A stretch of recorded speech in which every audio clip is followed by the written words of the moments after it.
kita, sembahyang kita mayoritas bermadzhab Syafi'i. Jangan kada bermazhab. Hati-hati biarlah, jangan kada bermazhab. Kita sulit memahami agama ini tanpa kita mengikuti fahaman imam mazhab. Pian kada mampu memaham seorang Al-Quran dan hadis. Kita bukan pakar hadis, kita bukan ahli Al-Quran, kita kada tahu asbabul wurudil hadis, asbabun nuzulnya Al-Quran. Maka kita umpati fahaman para salafus soleh, ulama-ulama dulu yang soleh, yang memahamkan Al-Quran dan hadis. Lalu keluarlah sebuah ijtihad, dikombinasikan Quran hadis, lalu keluarlah satu fahaman. Ujar Imam Syafi'i bahwasanya dalam sembahyang wajib berniat, dalam wudu wajib niat. Nah ini Imam Syafi'i. Padahal Al-Quran tidak ada niat itu di dalam wudu. Allah berfirman dalam Al-Quran, fa idza qumtum ila shalah faghsilu wujuhakum wa aydiyakum ila akhir. Basuh muka kalian, tangan kalian sampai siku, basuh sapu kepala dan batis ke dada niat. Nah maka itu Imam Asy-Syafi'i rahimahullah memahamkan dimasukkan niat itu di dalam rukun wudu. Kalau Al-Quran hanya 4, muha, tangan, kepala, batis. Sedangkan menurut Imam Syafi'i rukun wudu ada 6, ditambah niat lawan tertib. Nah Bapak Ibu hadirin wal hadirat yang dirahmati Allah. Nah maka Rasulullah sallallahu alaihi wasallam beliau istimewa dari seluruhnya, apapun kada ada celahnya.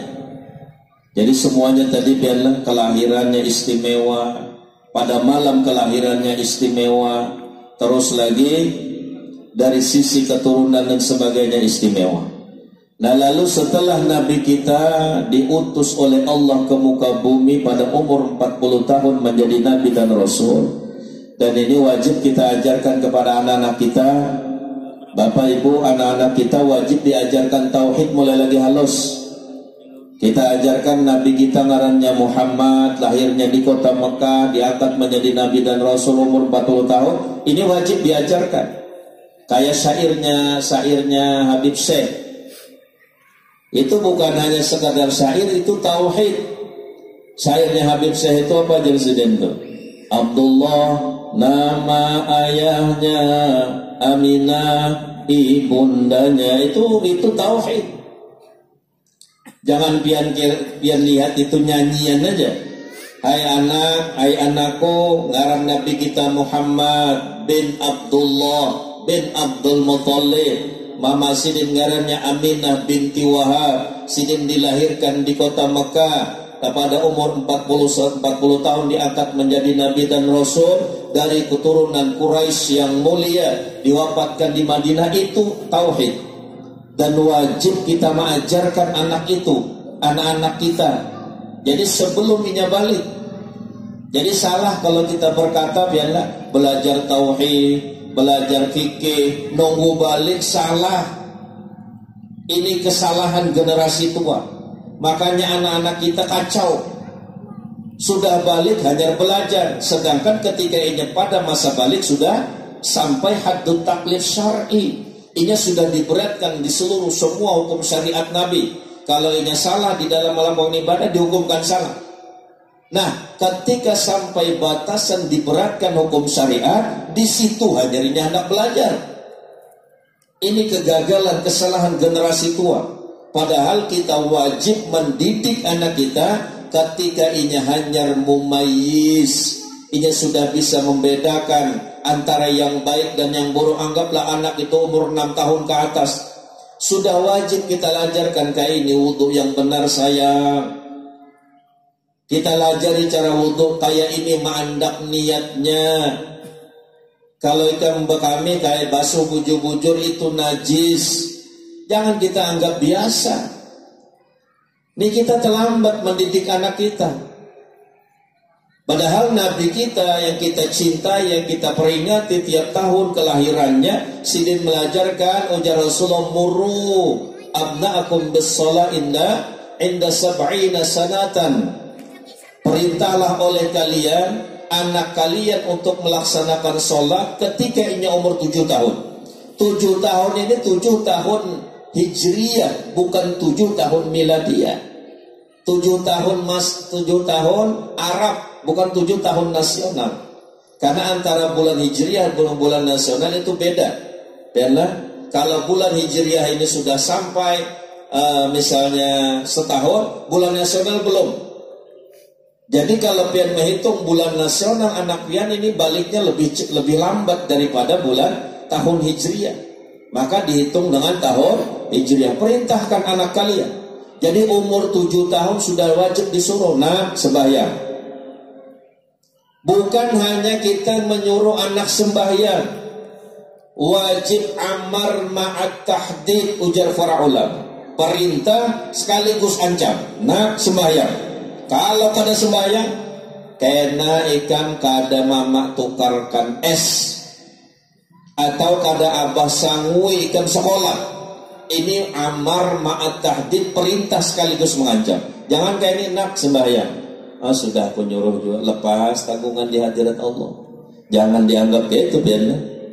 Ini ulama berkata amar ma'at tahdid, perintah sekaligus ancam. Jadi umur 7 tahun sudah kita ajarkan.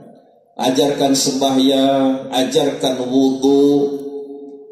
Sembahyang yang benar kayak apa? Kayak ini rukuknya, kayak ini sujudnya, kayak ini. Kalau bebinian kayak apa pasang mukannanya, kita ajarkan.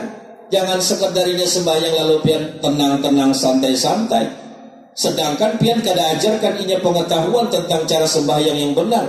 Bagaimana sembahyangnya bisa benar? Misalnya ini ulun takun ibu-ibu.